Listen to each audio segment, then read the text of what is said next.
An old motor lodge from the 1940s is providing a new lease on life for needy residents in Tucson.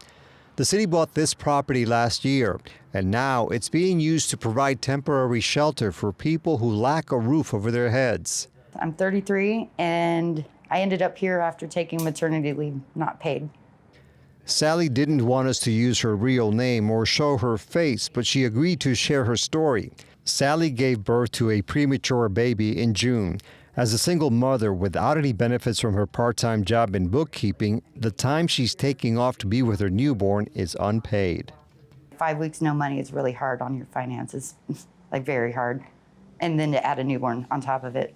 We've heard a lot about assistance, government assistance that's been handed out throughout the pandemic. Was that not your case? I didn't get any of the assistance during the pandemic. I worked the whole time.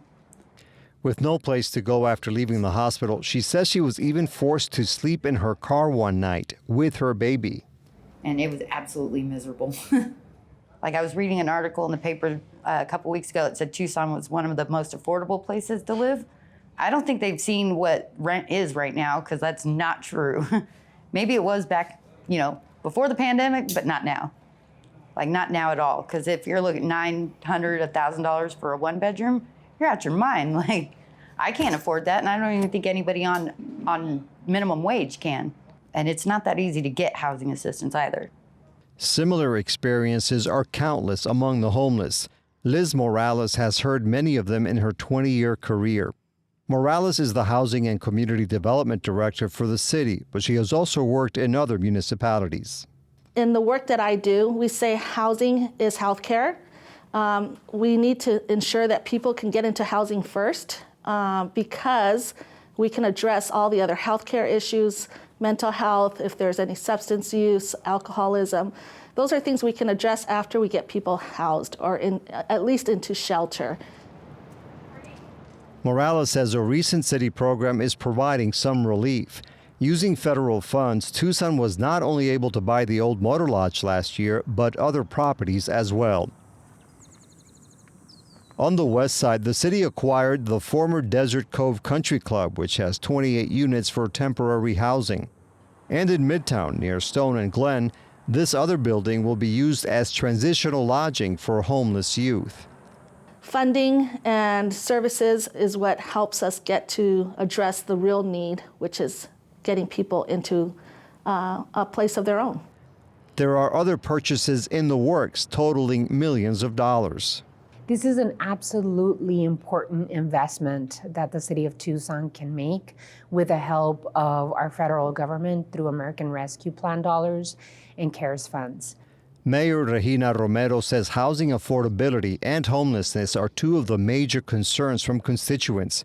When the mayor and council meet on August 10th, she'll ask the city to begin developing an affordable housing strategic plan.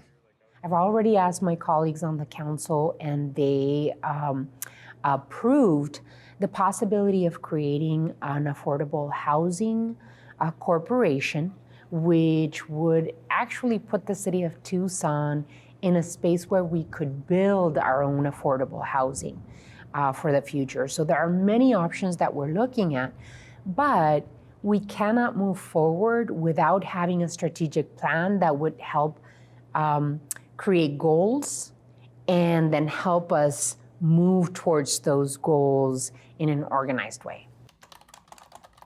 Liz Morales says many residents are paying more for housing than recommended by financial experts. What we know is that there's over 50% of people are cost burdened, meaning they're paying more than 30% of their income. So, when you just look at the population, we in general have people paying more rent than they can afford. Back at the former motor lodge, Sally is seeing a light at the end of the tunnel. She's scheduled to move into subsidized housing at the Tucson house, just a few blocks away. She says she's grateful for the assistance she is getting and looking forward to a new beginning. Absolutely. I was very eager. I can't wait. Because honestly, the permanent housing part, once we get that out of the way, I think a lot of other things in life will line up, because you cannot maintain all those things if you don't have a house. You really can't. I thought I could. No, it's not doable. It doesn't work sleeping on a sofa with a baby. No, absolutely not. That and finding somewhere to go sleep on a sofa with a baby, it's not very easy.